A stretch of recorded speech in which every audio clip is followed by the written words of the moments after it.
So, a couple of hours ago, I saw this video by Film Theory in which they talk about some of the problems that Disney is having with Star Wars.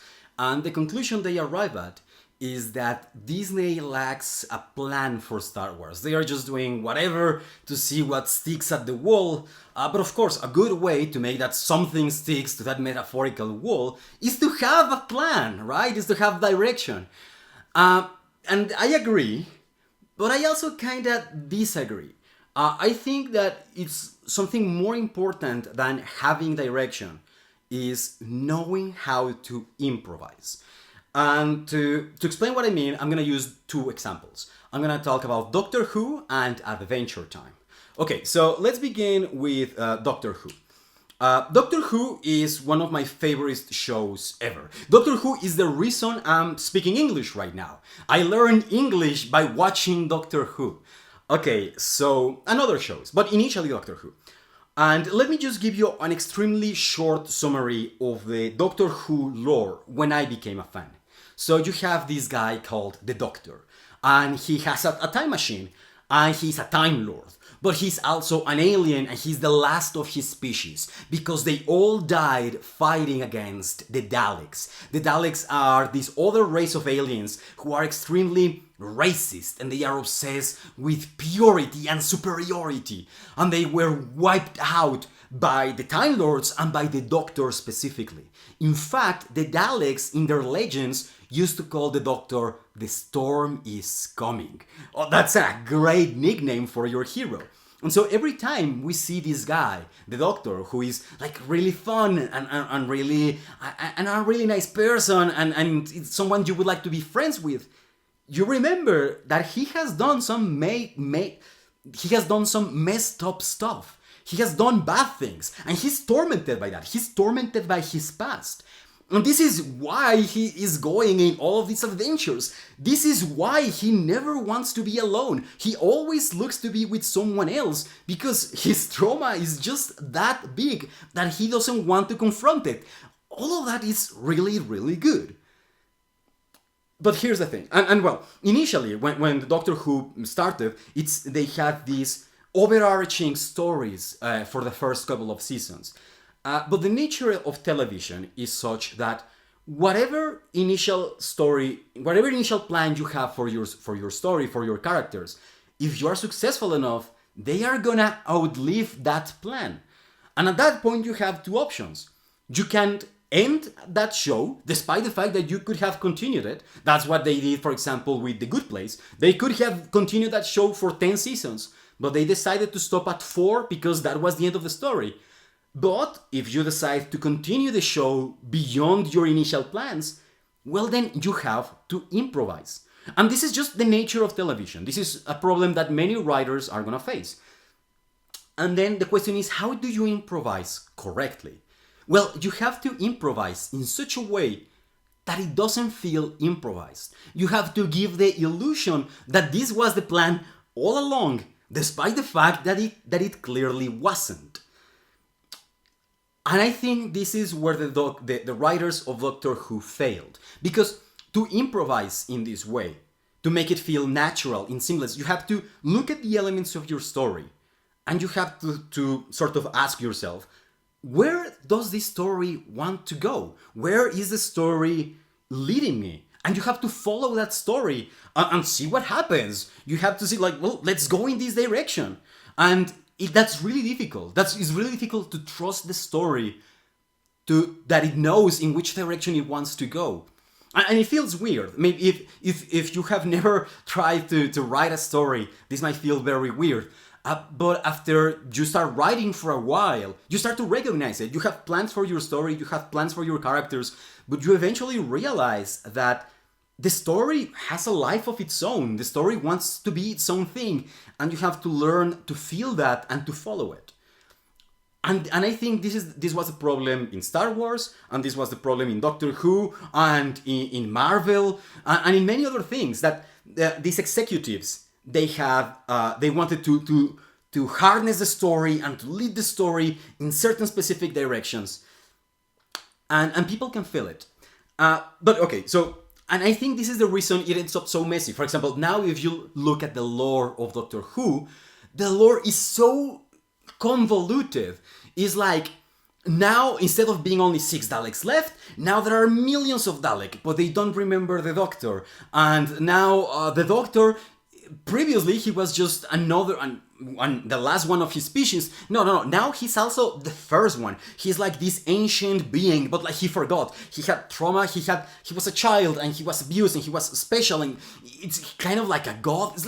It's a mess. It's a mess. It feels like the story changed directions 3 or 4 times, and each story is just stitched up to the bottom of the other one. It seems that the criteria that the writers of Doctor Who are using is contradictions. As long as they can stitch this new direction of the story to the previous one without contradictions, that's fine, that's good enough. It doesn't matter if it matches in tone or in feeling or in anything else. As long as they can force it to make sense, that's good enough. But now, contrast that with Adventure Time. Okay, Adventure Time is a cartoon. It is a TV show, and I've been watching it all my life. Or well, since it began when I was like in high school or something. And it is an extremely silly TV show. Like, the main characters are a princess made of candy, a vampire, a dog with stretching powers, and the dog's brother, Finn, who is just a guy. He's just a human, a regular human, no power, nothing magic about him. He's just Finn, the human. It's great. And there's also this wizard with ice powers who's always kidnapping princesses. It's a really silly show. There's a princess hot dog. They live in a tree house. There's an entire kingdom made of candy. It's a very silly show. But what happened was that, unlike the writers of Doctor Who and the current writers of Star Wars, the writers of Adventure Time took their story way more seriously and with more respect. And so, and the result of this was that as the show went on, they started to develop a story that became very tragic and very poetic. Okay, and so let me tell you how that happened. I think it all started with this episode in which, it was in the first season, when Finn and Jake find an iceberg with some zombies inside. And so they melt it. And these zombies are dressed like businessmen.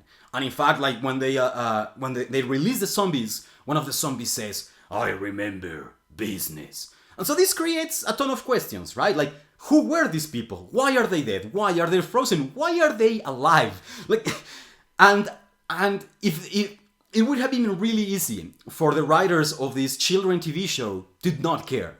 But they cared, and so they started to invent this whole backstory about this nuclear war called the Mushroom War that devastated life on Earth.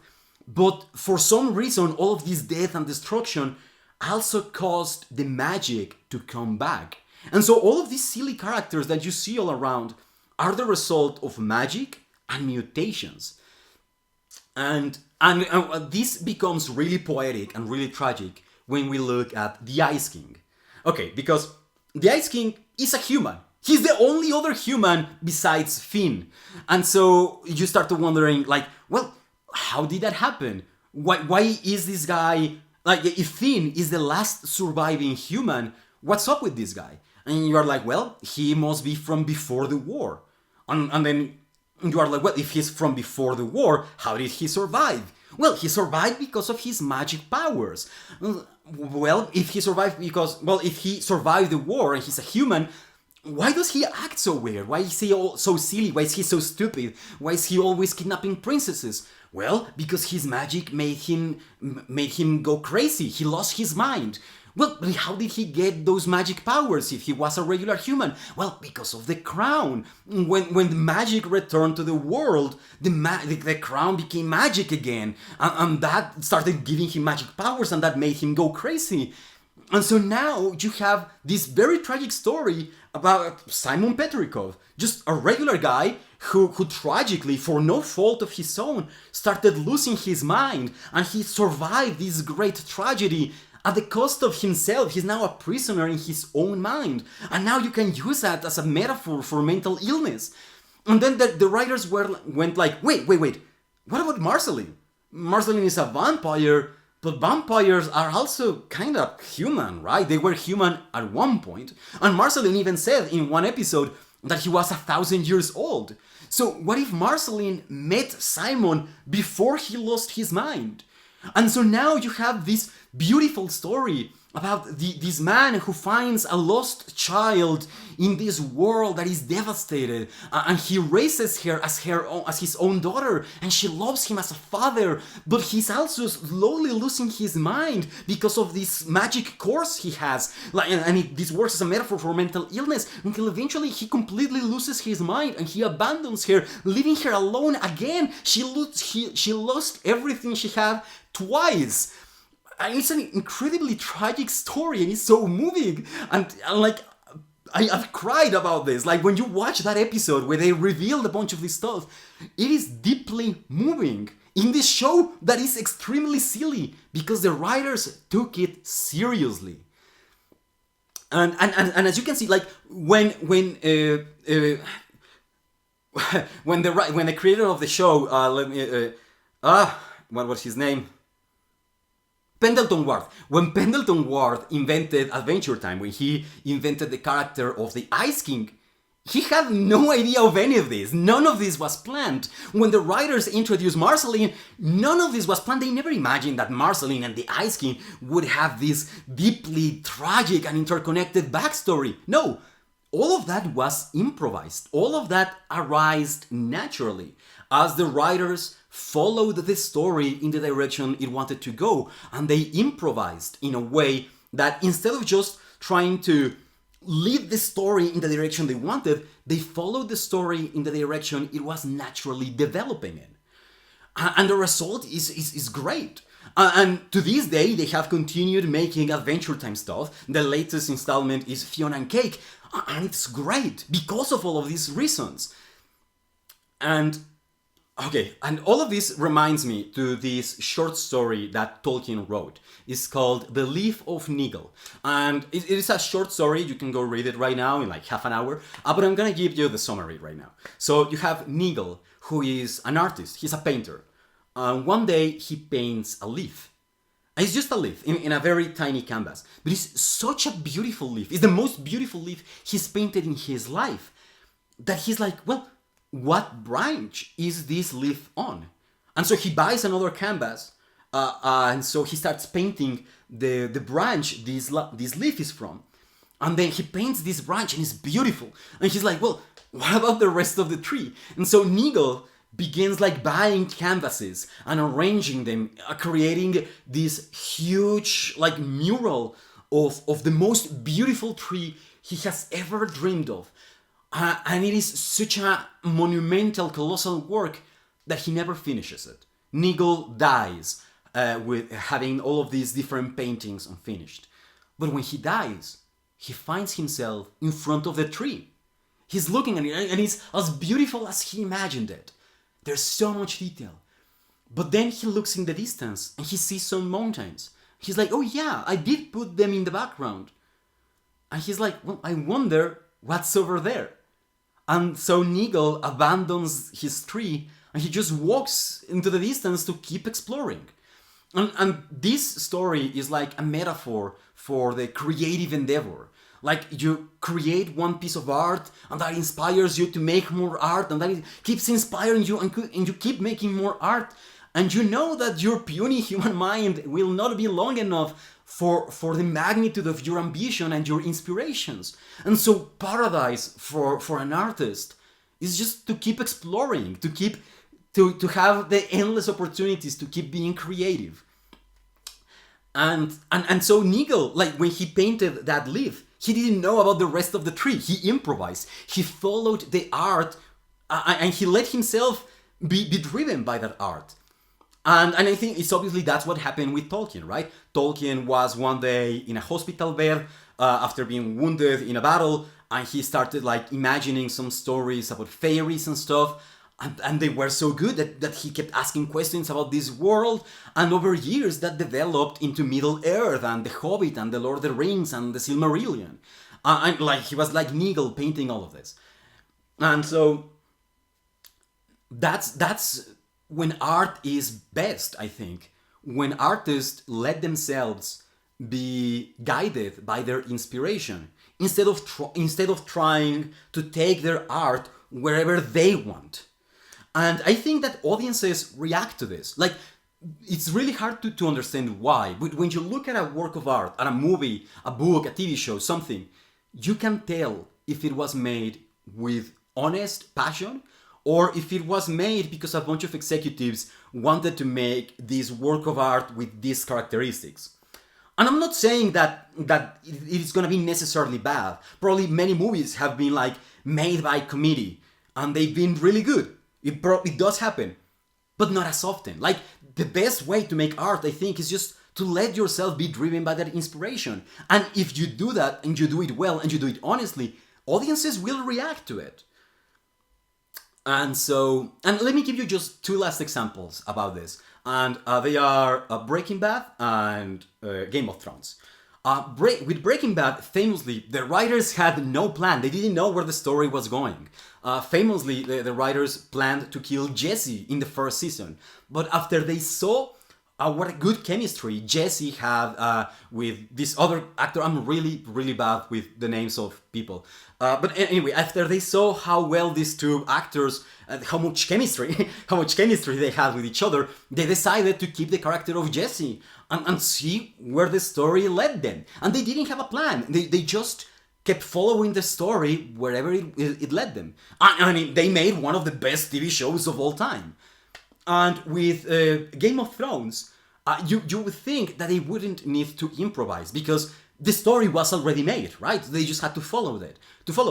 And at the beginning they did. If you look at the first couple of episodes of Game of Thrones and you read the books, you can see that they are almost exactly one by one, like especially the first episode. Some lines the characters say are exactly from the book, one by one. But as time went on, Game of Thrones diverged from the book. And not only because of the nature of adaptation, but also because of the actors.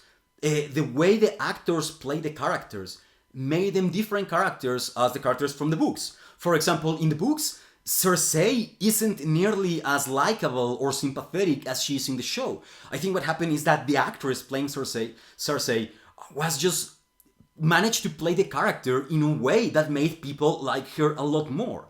But I think the best example is Tyrion. In the books, I would say that Tyrion is a bad person who wanted to be a good person. He wanted to be a good person, but he lives in a world that didn't let him be a good person. And he resents that. But he is undeniably a bad person who does bad things. But Tyrion in the TV show is a good person who tries to be as good as possible, but he can't because he lives in a messed up world. But that's fundamentally different. Like, in one half you have, in the book, you have a bad person who regrets being a bad person. And in the other you have a good person who regrets that he cannot act as good as he would like to. And so this was fine for a while until you reach this scene. Spoilers from the show, spoilers for the entire show. There's a point in which Tyrion becomes friends with a prostitute, and they at first he just hires her to have sex, but over time they become friends, and maybe you can say that she becomes his girlfriend. He starts wondering if she actually likes him for who he is, despite she initially just having sex with him for money. But eventually stuff happens and he finds her having sex with her dad and he kills her. And it's heartbreaking in the book. But in the TV show, it's different because the Tyrion from the TV show is a good person. And so when he is betrayed by Tesha, her name was Tesha, when he's betrayed by Tesha in that way, he would have never killed her. Because even if she betrayed him, she was his friend. He actually liked her. He actually had affection towards her. So maybe she would have done something, but not killed her. And but the writers couldn't get themselves to improvise. Like, they should have recognized at that moment that their stories had diverged from the books, and they had to start making changes to adapt to the characters they have and not the characters they wish they have. And maybe they would have continued improvising, and the TV show would have continued diverging more and more from the book. But I think if they would have done that, it would have been a much better piece of art than what we got. Because what we got is a story that, yeah, sticks to the plot lines, but it's really bad. It's like, especially the last couple of seasons, is like someone who is telling you what they vaguely remember from the book. And so, yeah, all the elements are there, but they don't really make sense. It's like a memory of the story. And so, yeah, all of this is to say that I think in order to make great art, you need to not be afraid to improvise. And you need to improvise correctly, in a way that doesn't feel improvised. And the way to do that is to let the work of art lead you, instead of just trying to take the work of art wherever you want it to go. And I think when studios start learning this lesson, that they need to trust their creative teams, they need to trust their writers, and they need to give them freedom to follow their inspiration wherever it leads them.